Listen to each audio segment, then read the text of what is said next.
Je suis Adrien Douady. Toute mon œuvre mathématique est centrée autour des nombres complexes.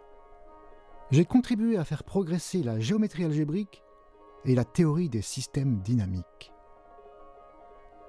Ces nombres ont une longue histoire.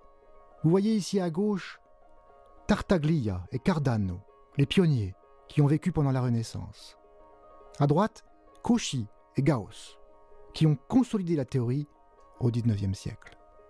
Les nombres complexes ne sont pas si complexes qu'on pourrait croire. Ils ont d'abord été appelés les nombres impossibles, et on les appelle encore parfois imaginaires. Car c'est vrai, il faut un peu d'imagination. Mais aujourd'hui, ces nombres ont envahi la science et ne sont plus vraiment mystérieux. C'est en particulier grâce à eux qu'on peut construire de jolis ensembles fractales. Et j'ai beaucoup travaillé sur ce sujet. J'ai même réalisé un film, La dynamique du lapin, l'un des premiers films d'animation mathématique. Je vais d'abord vous expliquer les nombres complexes au tableau. Les mathématiciens aiment bien écrire à la craie. Vous verrez que la règle, l'équerre et le rapporteur ont parfois des comportements inhabituels. Traçons une droite graduée au tableau. L'une des plus belles idées des mathématiques est de relier la géométrie et l'algèbre. C'est le point de départ de la géométrie algébrique. Tout comme on ajoute des nombres, on peut ajouter des points. Voici un point rouge sur la droite et un autre point bleu. Additionnons ces deux points. C'est le point vert. 1 plus 2 égale 3. Si les points rouges et bleus se déplacent, il en est de même pour le point vert qui est leur somme. Plus intéressant encore, on peut multiplier des points. Observons par exemple la multiplication par moins 2. Elle transforme le point 1 en le point moins 2, bien sûr. Et si on multiplie encore par moins 2, on doit faire le même mouvement. Changer de côté par rapport à l'origine et doubler la distance à l'origine. On obtient 4, bien sûr. Si on multiplie 2 fois de suite par moins 2, on a multiplié par 4. La multiplication par moins 1 est très simple. Chaque point est envoyé sur son symétrique par rapport à l'origine. C'est-à-dire qu'il faut effectuer un demi-tour. Une rotation de 180 degrés si l'on préfère. Si l'on multiplie un nombre par lui-même, le résultat est toujours positif. Par exemple, si on multiplie par moins 1, on tourne d'un demi-tour. Donc si on le fait une deuxième fois, eh bien, on retombe au point de départ. Et c'est pour cette raison que moins 1 fois moins 1 est égal à plus 1. Tout simplement. Vous voyez par exemple que la multiplication par moins 1 envoie 2 sur moins 2. Et que si on multiplie encore une fois par moins 1, on revient en 2. Évident, n'est-ce pas? Il n'y a donc aucun nombre qui, multiplié par lui-même, donne moins 1.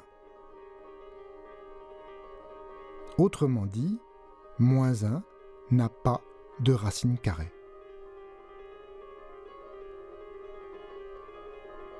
Mais bien sûr, c'était sans compter sur l'imagination des mathématiciens.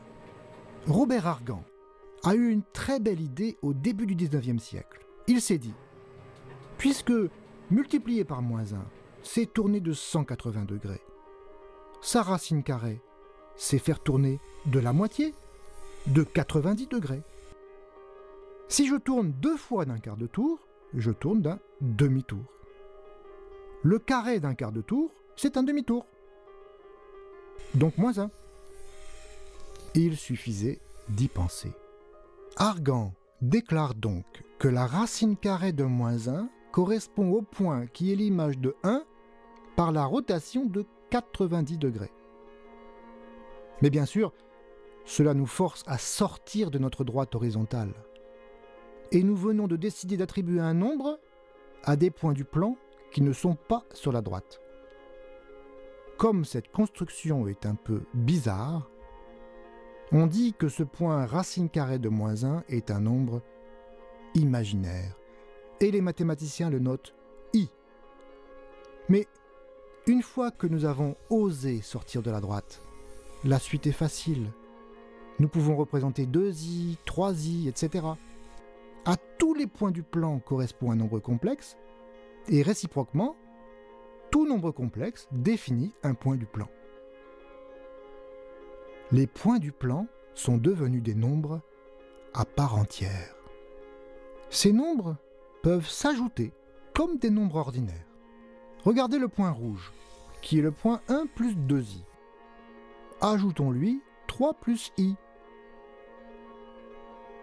qui est le point bleu. Eh bien, on peut tout simplement faire l'addition comme l'apprennent les écoliers. Ça fait 4 plus 3i. Du côté géométrique, ce n'est que l'addition des vecteurs. Vous voyez que les nombres complexes s'ajoutent sans problème.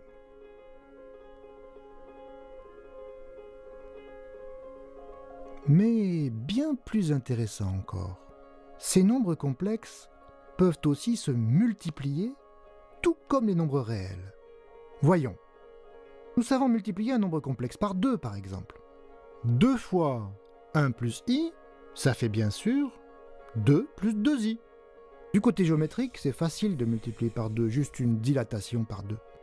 Le double du point rouge, c'est le point vert.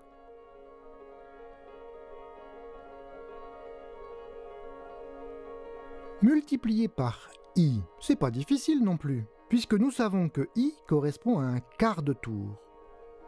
Pour multiplier 3 plus i par i, il suffit donc de faire tourner le point d'un quart de tour. On trouve moins 1 plus 3i. Pas si complexe, ces nombres complexes.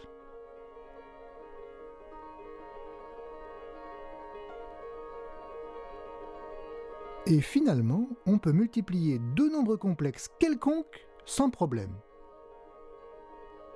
Essayons par exemple de multiplier 2 plus 1,5i et moins 1 plus 2,4i. On fait comme d'habitude. On multiplie d'abord par 2, puis par 1,5i et on ajoute les résultats. On obtient donc 2 fois moins 1 plus 2,4i plus 1,5i fois moins 1 plus 2,4i. On a donc moins 2 plus 4,8i moins 1,5i plus 3,6i fois i. Mais souvenons-nous que i au carré égale moins 1, puisque c'est pour ça qu'on l'a inventé. Ça fait moins 2 plus 4,8i moins 1,5i moins 3,6. Rangeons un peu tout cela. On trouve moins 2 moins 3,6 plus 4,8i moins 1,5i. C'est-à-dire moins 5,6 plus 3,3i. Et bien voilà, nous sommes maintenant capables de multiplier les nombres complexes. Autrement dit, nous savons multiplier les points du plan. C'est incroyable. On croyait que le plan est de dimension 2 car il faut deux nombres pour décrire la position d'un point quelconque. Et maintenant je vous dis qu'il suffit en fait d'un seul nombre. Bien sûr, nous avons changé nos nombres. Et il s'agit maintenant de nombres complexes. C'est l'occasion de définir deux notions, le module et l'argument d'un nombre complexe.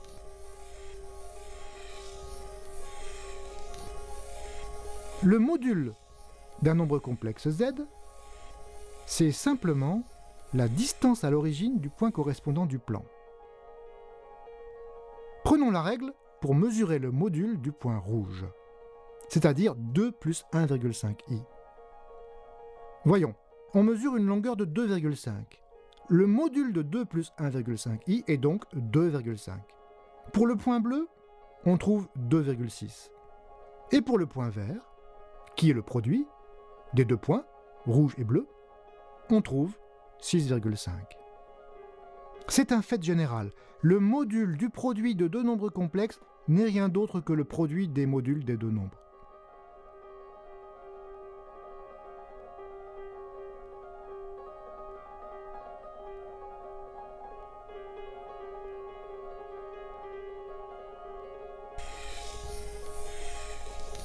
L'argument d'un nombre complexe s'obtient en mesurant l'angle entre l'axe des abscisses et la droite joignant l'origine au point.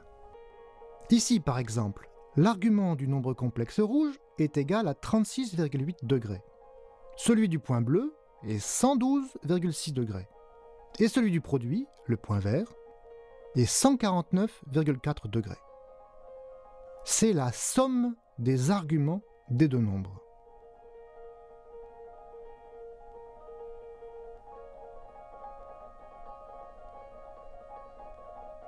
Quand on multiplie deux nombres complexes, les modules se multiplient et les arguments s'ajoutent.